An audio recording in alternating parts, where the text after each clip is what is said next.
Hey there, folks. Welcome to episode 35 of the Fundraising Bright Spots podcast. My name is Rob Woods, and this is the show for anyone who works in charity fundraising and who wants ideas for how to raise more money, enjoy their job, and make a bigger difference even during the pandemic. Now, if your job includes fundraising from trusts and foundations, and you're always on the lookout for ways to improve your approach, then I hope you're going to find today's episode a valuable listen, because I'm about to share the second part of a recent interview I conducted with the brilliant Andy Watts, who is Head of Trust and Foundation Fundraising for Sue Ryder. I've known Andy for several years, and he's one of the very successful fundraisers that I interviewed for my ebook, Power Through the Pandemic, 7 Ways to Raise Funds with Major Donors, Corporates and Trusts, Even Now. If you've not yet read the book, you can download it for free at brightspotfundraising.com/power. And in today's episode of the podcast, we discuss a range of things that Andy and his team are planning to do over the coming months, including ways to steward and re-inspire existing supporters, as well as a way of increasing your chances when approaching prospective supporters. You may have heard the first half of our conversation in episode 32 of the podcast, in which, among other things, Andy explains his approach to deliberately seeking out real conversations over the phone with as many trust supporters as possible. Today's episode starts as I ask Andy about some of the results that this more informal, conversational approach has achieved. This episode of the Fundraising Bright Spots podcast is brought to you by Bright Spot Mastery Programs. So if you need to increase income in corporate partnerships or major donor and trust fundraising, these programs will help. As well as the advanced strategies you learn on the training days, you receive one-to-one coaching to help you put those powerful techniques into practice. To find out more about the Corporate Mastery and Major Gifts Mastery programs, head over to brightspotfundraising.co.uk. I think I interviewed you a few months ago, and your strategy of proactively calling as many of the existing funders as you could was working out really well. At this time of recording, what have your results top line been, in as much detail as you feel able to give me now? Absolutely. So we, in the last 4 months, have raised over 1.2 million from trusts. And just to put that in context, it took us 10 months to raise over 1 million last year. So it's quite a difference. And obviously recognizing that as a hospice charity, we do fit in that frontline category. So context is always king. But it's really interesting. So I'm part of a peer kind of networking group with other trust fundraisers and with 3 other charities that kind of shared their results with me. So it was an older people's charity, a mental health, and food redistribution. So again, on the front line, but between us, so those 3 and Sue Ryder, we had over £10 million from trusts and foundations in the last 4 months, which is incredible. And for them as well, that was way above what they had achieved in the same period last year. So this is, as we know, it's an exceptional time for fundraising, but it just shows, I think, how trusts and foundations have responded really to this. And I'd say also what's been really interesting for me is, so I kind of apply the Pareto principle in our fundraising, so that the idea that 80% of your support tends to come from 20% of your supporters. And we've had 10 trusts that in the last couple of years have given over 80% of our funding. So those are the ones obviously that we focused a lot of time on, but interestingly, only 3 of them so far have given, and we've actually had 5 of our 100k plus gifts have come from trusts that have never given to us at that level before. Like these trusts we've all had, well, apart from one that we've had relationships with them and they've given at lower levels. But it's been really interesting to see that actually, if you had asked me at the start who I thought would give us the most, it's not worked out that way. And this question might be unfair and just not possible for you to answer, but for the listener who doesn't work for one of those pandemic-related causes, what is your advice, or what's your take on the mindset of trusts? Do you have any thoughts that might help someone who's having to apply for a different kind of cause at the moment? Sure, and that is a real challenge, isn't it? If you are, I suppose, a charity that falls outside of that core group, and I think if you are kind of lucky enough to have some warm trusts already, my sense is that still, like say arts organisations, for example, they've had some of their warmer trusts actually give significantly because they are kind of connected to the cause and they're passionate about what you do. So I think that's always the starting point is to be speaking to your warmest supporters, and that they've obviously given to you because they care about what you do, and hopefully that will kind of give you the opportunity to bring some funds in. Yeah. So the whatever kind of charity or cause it is, still this fundamental relationship first approach of getting as many proper conversations as you can with anyone who has ever cared, and doing it that way can only help your chances of success and being near the top of the pile for if they are able to give at the moment. Absolutely. I guess another thing I wanted to explore, and we don't have a crystal ball, but in terms of not so much predicting the future, but your reading of what's going on now and the implications of what seems to be going on with government announcements and health announcements about the pandemic and the lockdown. Based on that, and based on what you see to be going on from the funders' point of view, I think you mentioned before you listened to an interesting session at the IOF convention recently where some funders were talking about their point of view. I'd love to pick your brains on what you think is going on now, and therefore what might be the reality for trust fundraising for the next 6 months. Absolutely. So like you say, Rob, I'd really recommend the IOF convention session, Life on the Other Side of the Fence. So that features, it's a panel discussion between, I think, about 4 or 5 grant makers, including the Wolfson Foundation. So for people wanting to get a glimpse into the minds of funders, that is a great starting point. And I was really interested. So Paul Ramsbottom, who is the chief executive of the Wolfson Foundation, he said in that session about how he sees this year funds perhaps holding up, and he wonders like 21, 22, that could be, the year where things are particularly tough. So I think for those, when it comes to budgeting, I think it would be good to be conservative when we all come to do that for next year. And I think, like we talked about before, when you met one trust or foundation, you've met one trust or foundation. So each one is going to be different. Like, so I was speaking to one trust recently, and they've got a lot of cash reserves in place. So actually the next couple of years for them, they're well positioned to kind of continue their grant making with, relatively unaffected by the stock market and investments and so on. Others, are perhaps in a more difficult position. But I think as well, it's important to note with the bigger trusts and foundations that they've often got quite diversified kind of funding portfolios. So that gives them, I think they're often more able to weather these kind of crises that can go on and dips. And my sense is that for a lot of trusts and foundations, it's kind of going into more of a recovery phase now. So several that I've spoken to have said that they feel that they're done for the moment on like the kind of emergency appeals, and they're now returning to more of a business as usual. And it's really about being aware of the potential for a second spike and a lockdown, and that obviously may change how they behave really. But yeah, I think it is just about kind of being in conversation with funders really, and what our plan is in September, which will be 6 months really since the kind of pandemic really broke out, is to kind of go back to a lot of the trusts that we've been talking to with a short update and follow up by phone to kind of just find out where they're at for the next 6 months, and to explore with them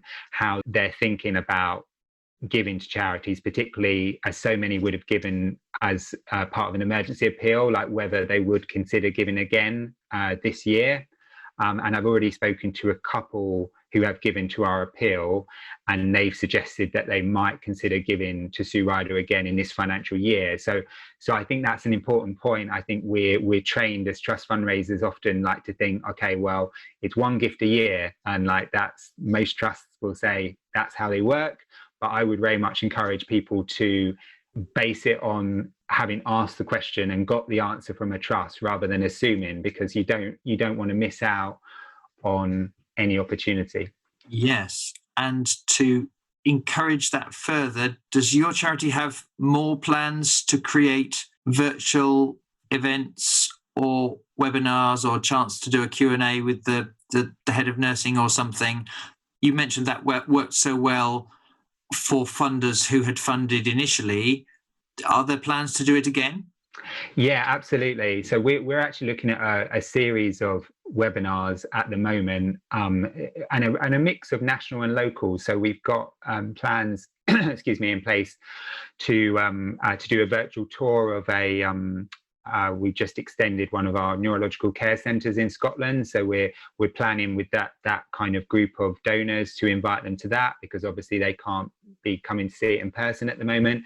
But that's a great chance to connect with them, and then to see it very much as stewardship, but with the kind of question like we'd love to speak to you afterwards just to find out about where you're at as a trust and foundation, and if we can work together again. And we're planning another webinar for one of our hospices locally as well, just to test that with like kind of local supporters, and another national one in the autumn as well. So I think that's a key for us at the moment, as it's the prime way that we can engage with a group of donors. That and given the success that we've had, that we are looking at different iterations really of the kind of webinars, and just a chance to give them that update and give them that kind of sense of them being part of a group of supporters really of similar to them for Sue Ryder. And the reason I really like that tactic is it can work both for existing supporters, and you can invite new ones that you're not yet working with, and especially now there are few alternatives we've got to help them understand more and get inspired. So that tactic can work for new potential funders. I think a lot of the tactics we've talked about today are for the existing supporters.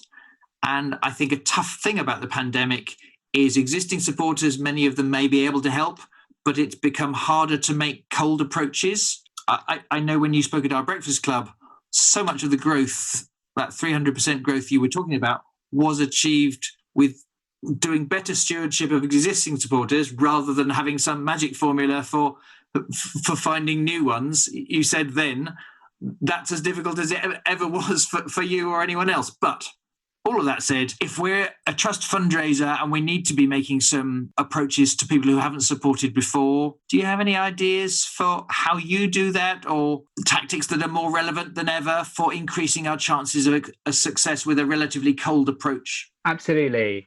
So we have 7 hospices based in different kind of areas. So a way that, and we have a fundraising team based in a kind of community fundraising team based in each hospice. And what I've done with each of them is to produce a document which has our key trust prospects, and these are ones that we don't currently get support from, and kind of have a very kind of a short bio on the particular trustees. So like say if they work for, as they often do, like a local company, or that they are, have a official position within that community of some sorts. And from doing that, it's really about getting it on their radar. So the community team are obviously, well, prior to this, they were kind of talking to lots of people and meeting people locally. And even now they do have those groups of local supporters that they're engaging with. And so it's just a chance for them to kind of be on the lookout if there's any connections there.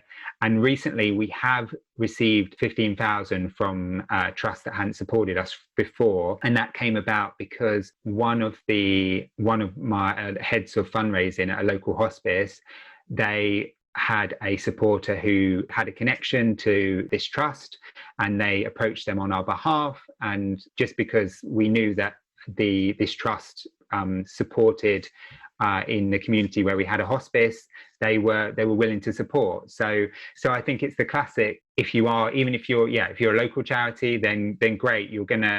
I'm sure you'll have supporters, the people who know other people. So if you can just get that out there really about who that you're trying to speak to, that you can often find a way in that way. And I think that's kind of has worked well for us in several cases. I'd also say what's been really successful for Sue Ryder during this time is a kind of PR-led campaign.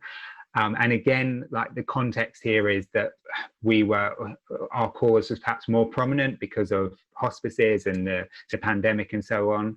So the environment was one that helped us do that. But I think that has really driven our support, because people have become aware of us from media coverage that we've gained. And I like to think that even for other charities, that if you can generate kind of media about what you're doing and what your needs are, that can only kind of help more people be aware of you locally or where you are, and from that could potentially give you an opportunity. Because again, we got a trust that gave us a £100,000 gift, in part because they'd seen our chief executive on the television talking about how the government really needed to step in and do an emergency funding package for hospices, which fortunately they did.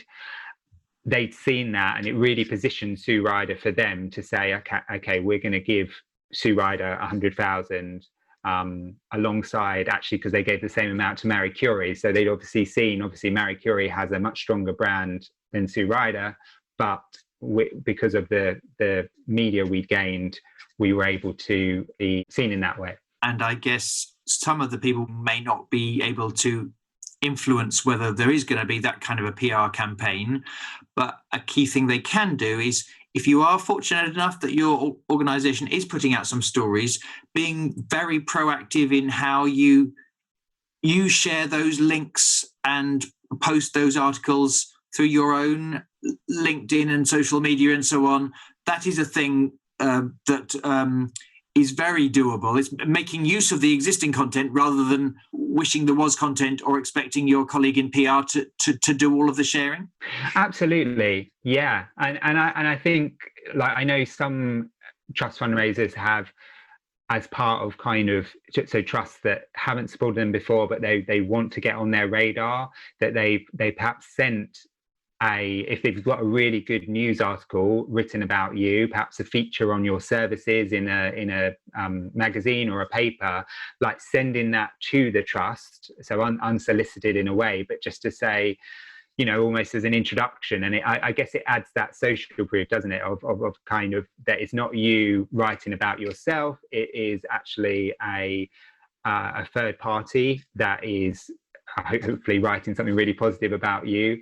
So I think that's, if you're a charity that fits with that trust's criteria, but perhaps they just haven't supported you yet, that can be a great way to get on their radar, really. And likewise, if there's perhaps if you've managed to get kind of a coverage on TV and like a short news clip or something like that, again, sending that by email can be a way to, I suppose, engage. Yes, especially if they may have been saying no in the past because that's what their criteria were. But in the last 4 months, almost everything has changed, including both the problems your charity solves and your charity's strategy to solving it, and potentially maybe added flexibility in the trust's criteria. With all of that different, if you can send some kind of authority or social proof that is talking about a new problem that you have just been solving, and the journalist is writing up how, thank goodness your charity did, it's all, I think the old rules people are likely to be more forgiving, aren't they? I think now of you kind of being a bit more bold and willing to be more proactive, I think, given how so much of the old order and the old etiquette is now broken down. Absolutely. So I always get so much from our conversations. I really appreciate your advice, but also all the examples you use to bring it to life.